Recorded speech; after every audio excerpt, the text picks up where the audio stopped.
Hello, beautiful losers. Today we are reviewing Beautiful Losers by Leonard Cohen. We've already done one video on The Secret Diary of Laura Palmer by Jennifer Lynch, a filmmaker, and we did a video on Split Tooth by Inuit throat singer Tanya Tagaq. So we thought, hey, why not make this a series where we look at books written by people we don't really think of as authors, and we're calling it In Other Media. I'm Eric. And I'm Alex. And this is In Other Works.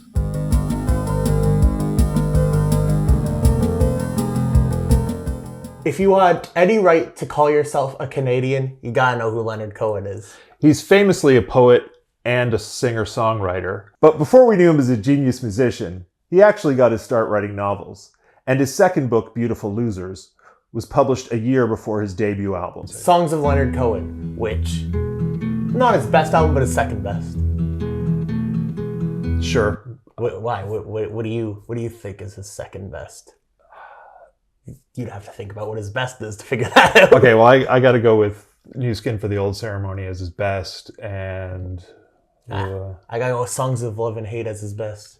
Anyways, we're getting sidetracked. Let's get on to the book, because that's what we're actually here to review today. Beautiful Losers is a very experimental novel, reminiscent of authors like William S. Burroughs, and heavily influenced by one of your favorites, James Joyce! The GOAT! The GOAT!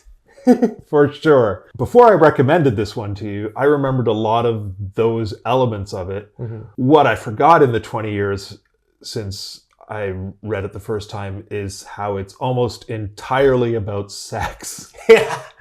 Which makes it an awkward book to recommend to your son. Yes, it does. Yes, it very much did. But I did it, we've read it, and now we have to talk about it. Yes, now we do.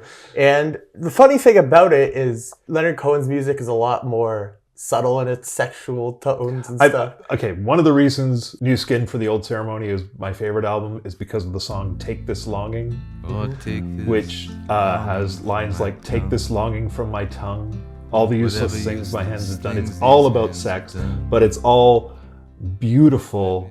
Like, the words are, to use a bit of a cliche, poetic. This is raunchy as hell. Yeah, honestly, I felt it was all very juvenile. A lot of the language is really well done in this book, and it's like some great prose, but it also feels like needlessly edgy is what it's going for. Yeah, I don't know if I agree with you that it's needlessly edgy. I think it makes sense because of the themes of the book, which aren't, when I say it's almost all sex, there's definitely more to it than that. It starts with the writings of a nameless narrator who's recently lost his wife Edith and his best friend who's known as F. And weirdly, he's a professor, like a intellectual who researches this tribe, which is... It's censored. It's described as... A dash. Yeah. And weirdly, that drives me nuts, but his best friend being called F doesn't bother me at all. No. And I don't know why that is. I know, I think I agree with that, because it's pretty funny being named F, and then it's like, why are we censoring a tribe? I get it's one of those things, it's like talking about how this tribe is being forgotten, long forgotten or whatever, and it's like disappearing from history, and so it's disappearing from the book, I guess, is what he's going for. That's probably what he's going for. And then he's become obsessed with this First Nations woman. She became a saint, and I think maybe she is like the first First Nations saint, named Catherine Tekakwitha. Do you think I'm good on the pronunciation? Sure. I'm not even going to try. Although she's also referred to as Kateri a few times in the book. That's probably more accurate. Probably more accurate. We should be calling her. Yeah. So the unnamed narrator is also quite obsessed with her, like almost like he writes about her like he's almost trying to woo her, even though she's been dead for 400 years. Well, I guess 300. 300 years. I will say, when the book, because it's written very confusingly, in a way I liked. I think my favorite part of the book is the beginning. I wasn't quite sure what was going on and was like, wait, is this set contemporary or is this said the 1600s based off the way we were following this? Yeah. It eventually becomes quite clear that it's contemporary 1960s Quebec. The character of F is a politician who's also a separatist, and all that sort of thing comes in later. But in the beginning, it is very confusing. I'd say the whole book is pretty confusing, but I think this opening was confusing in a way I sort of vibed with. Yeah. As the book progressed, it became more of a confusing as in, I don't like this. Oh, yeah? Yeah. I would say the final, it's divided into 3 parts. Mm-hmm. And I would say the final part is a little bit like, I don't know if we need this. Oh, yeah. No, I don't like the final part at all. But other than that, I didn't find the confusion of it got to me. It's not so much, I guess it's not so much the confusion. It's more so just like, I don't know, it stayed confusing, but I guess the way the book was going, the more I understood what was going on, even though there's stuff confusing, the more it stopped being interesting and the more it became annoying to me. Oh, okay. That is probably the best way to describe it. Yeah, I did not have that issue. So one of the things about Catherine is she is a saint, and she was also a virgin, or at least she may have been. It's unclear as they talk about her that she may have been raped at some point, but other than that, she never willingly engaged in sex and was celibate for most of her life. And that's part of the reason she probably became a saint, and because, Christianity is celibacy is so important to Christianity. Boo, Christianity. And so the sex throughout the book really contrasts with that. Mm-hmm. The sex is freaky also. What was that whole paragraph and stuff about, like, not paragraph, like chapter about ears? Oh, yeah. And like So there's also a point early in the book where the narrator comes home and his wife is waiting for him naked and covered in body paint. And she says to him, "Let's be other people." And he just says to her, "You're being ridiculous. Like, go wipe that off." Mm-hmm. And he's looking back on that with regret. Mm-hmm. Later on in the second half, mm-hmm. F seems to suggest that he kind of turned Edith into the perfect woman for the narrator. Mm-hmm. Actually, doesn't suggest, kind of comes out and says that's what he did. He took this woman, Edith, and turned her into the perfect woman for the narrator. Mm-hmm. I don't know how much we should believe that, and I'll get into that a little bit later. Mm-hmm. So that passage where she's saying, "Let's be other people," if there's any truth to what F is saying, that is like a desperate plea for her to not have to be trapped in this, to be this creation of F's anymore. And the narrator doesn't realize that and is just passing it off as like her having some sex craving that he doesn't have. Yeah. And then, boy, talk about love triangle. The narrator is married to Edith. Yeah. Who has been having an affair with F. Mm-hmm. And the narrator is childhood friends with F. And they've been having a sexual relationship since they were 12, 13, it seems like, and have not stopped since he got married and that. So he didn't find out till after his wife died that F and Edith were having an affair. Mm-hmm. And it's such a weird hypocrisy thing where he's so upset by that, even though he was unfaithful to his wife with F the whole time. See, I was very confused about the chronology of things. Obviously, there was like a point where it was like clear they were having an affair and all that sort of stuff.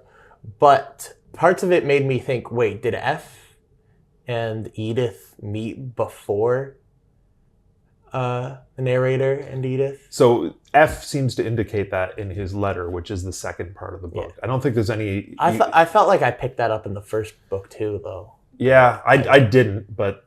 or I don't remember it, but... I don't know. The chronology seems to be purposefully messed up, though, in the book. And yeah. I think that's... Honestly, and yeah, what F is saying, there is a lot of questions about F. Heck, is F even real? Well, that's a good question. Okay. That kind of is F real is kind of blowing away thoughts I was having about F. So, well, say your thoughts about F. So F dies of syphilis. Yeah.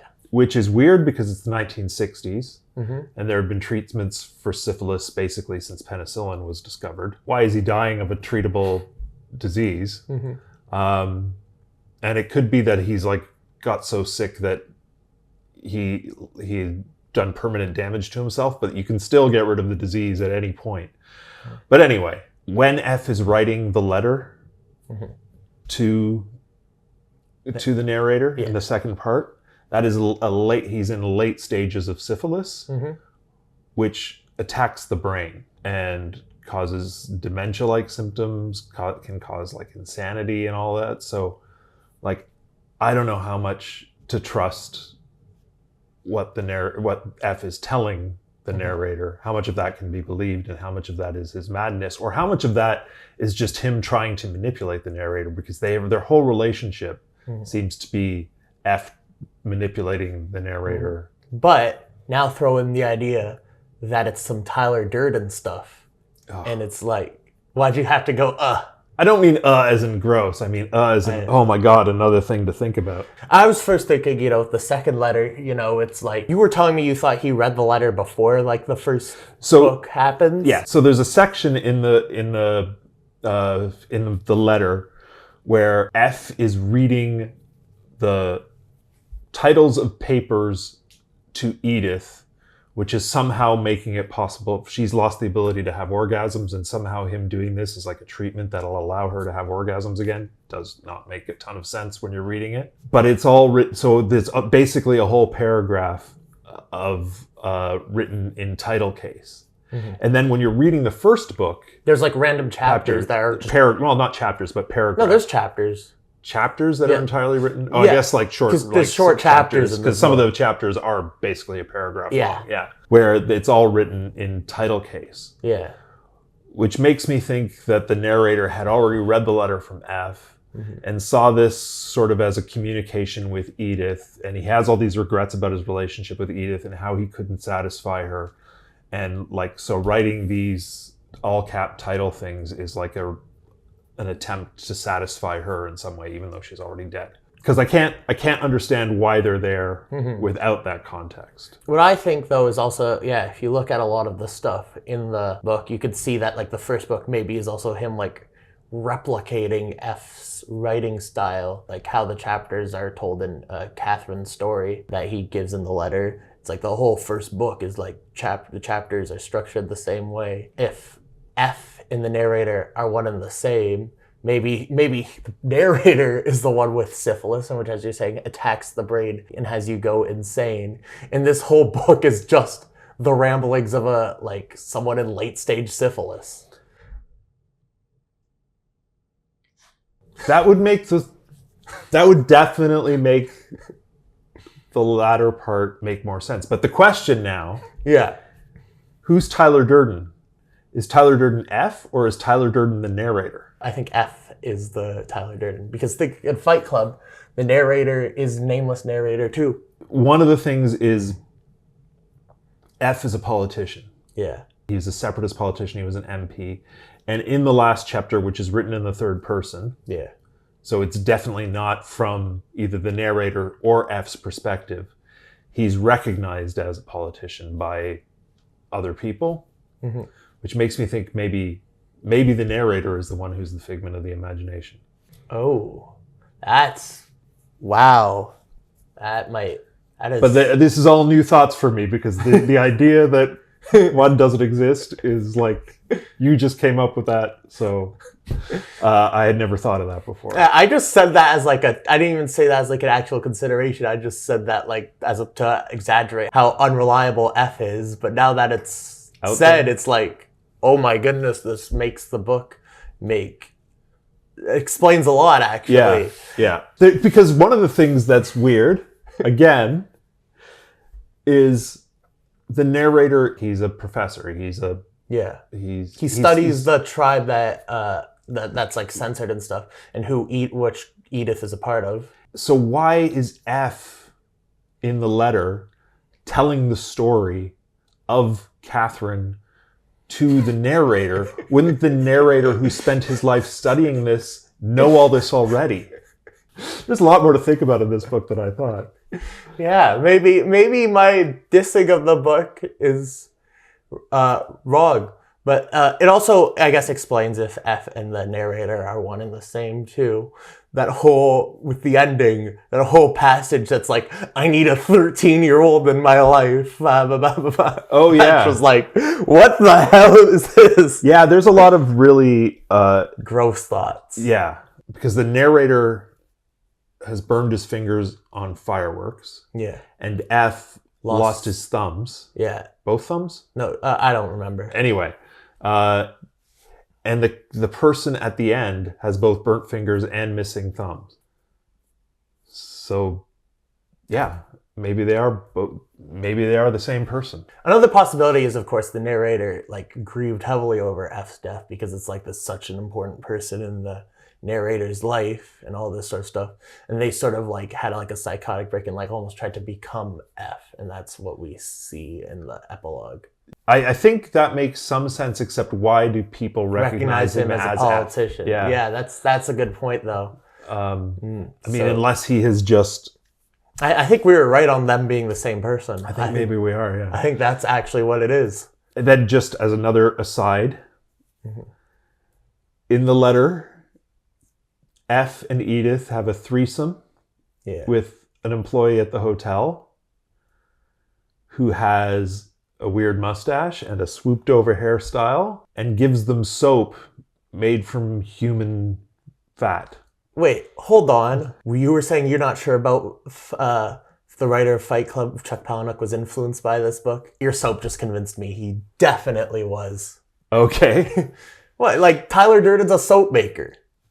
Okay, interesting point. Anyway, the way he's described and the fact that he has soap made of human fat, and I think Jewish human fat, indicates that he is Hitler, which is just a weird fantasy thing. There's a lot of, I mean, Leonard Cohen is Jewish, but there's a lot of weird references to Nazism and Jewish culture, and this is another reason why I said the book feels needlessly edgy at points. It doesn't come across as like it being like Leonard Cohen's a problematic person or anything like that. It comes across as like he's trying to get a reaction out of people a lot of the time. But then F also feels like the type of person that's like trying to get a reaction. I think that's what you're gonna say. Exactly. And he's trying to get a reaction out of the narrator. Who is him? Possibly is him. But one of the things, too, is the narrator's Jewish, F is not. And F says a lot of provoking things that like to insult Jews, which the narrator just kind of accepts and takes in. The whole time I'm reading this, I don't understand. Like, why haven't you not ditched, like, gotten F out of your life years ago? I know, yeah. I definitely felt that way, too. But I think we found our answer. They're described as physically different, which may be an indication that they're not the same person, but maybe doesn't matter that they're not physically the same. But F is very, very muscular. And he gets his muscles from, I think they don't call it Atlas in the book. They call it something else. But they're actually, I don't know if you've ever seen these, but there actually were ads in comic books when I was a kid and going back to like the 50s and 60s, where basically you could become a muscle man at home with the techniques of Charles Atlas, and you had to write in for this book and get it sent to you. And it's one of those things that was like so obviously a scam, even when you're 12 years old and you're reading a comic. Like, I'm sure there were people who fell for it, but I read the comics and was like, there's no way that works, right? Yeah. But in the book, F actually sent in for it, and it worked, and he became like this buff, like super muscle man guy. Yeah, so that's which maybe that's more of an indication that F is the fantasy character. But here's something else that occurred to me, is that when it's talking about a lot of the sex stuff in it, it uses a lot of masturbation type language in it, which could indicate with F and the narrator sleeping together that it is just masturbation. Yeah, because I don't think any of their sex is ever like described as penetrative, right? No. Like that car scene, which I don't know if we want to get into detail on that. No, yeah. I think we want to leave something for the audience to read if you haven't read this already. Yeah, and also, you know, this is a family-friendly channel. This is not a family-friendly video. No. Another weird thing about the book that's really interesting, though, is that, like, obviously, Leonard Cohen's Quebecois. So there's passages or like sentences that are just in French straight up. And a lot of that is, especially when they're doing the, he's quoting people who wrote about Catherine Tekakwitha.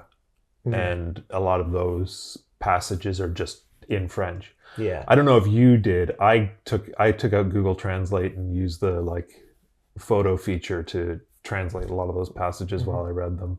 No, I didn't. I didn't. You didn't really miss much. For the most part, things that were written in Yeah. French were then kind of reworded and stated like Yeah. a sentence or two later. Anyway. I noticed that. I was able to, my little limited amount of knowledge of French, I was able to pick up on that. Obviously, I don't really know French. I like basically failed it in middle school.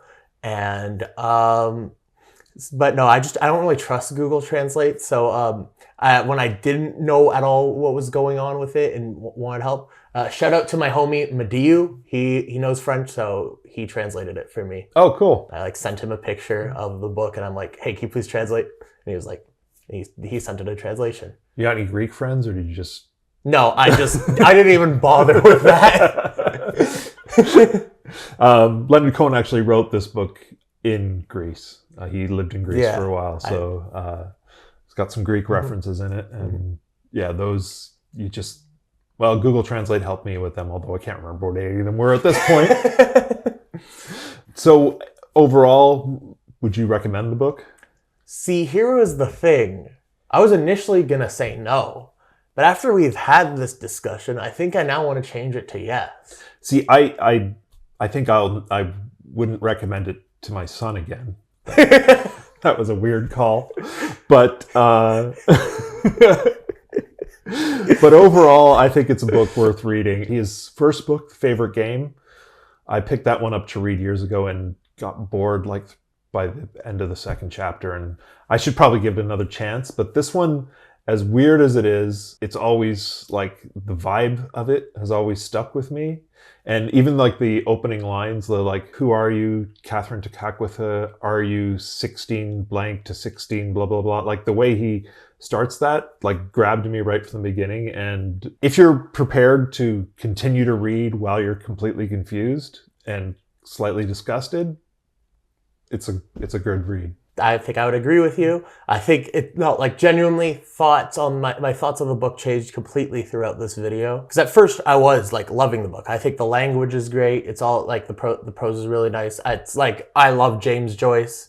He's like one of my favorite authors. I haven't read Burroughs yet. I think since this book is clearly inspired by him though, I need to get into Burroughs too. Naked Lunch is one of my favorite movies, even though I'm pretty sure that has nothing to do with the book. But yeah, so for that reason, I was loving it at the start. But then the characters started to really get on my nerves and I lost interest. And I mean, I kept reading through it. Like, it's not like it stopped me from reading it. And it's like, it's not, if you sit down to read it, it's not going to take you very long. But as I said, I got annoyed with it, but it's kind of intentional. And there's a lot to think about. And what I first thought was like substanceless edginess. I've now, after this course of talking this out with you, think there's a lot more substance to it.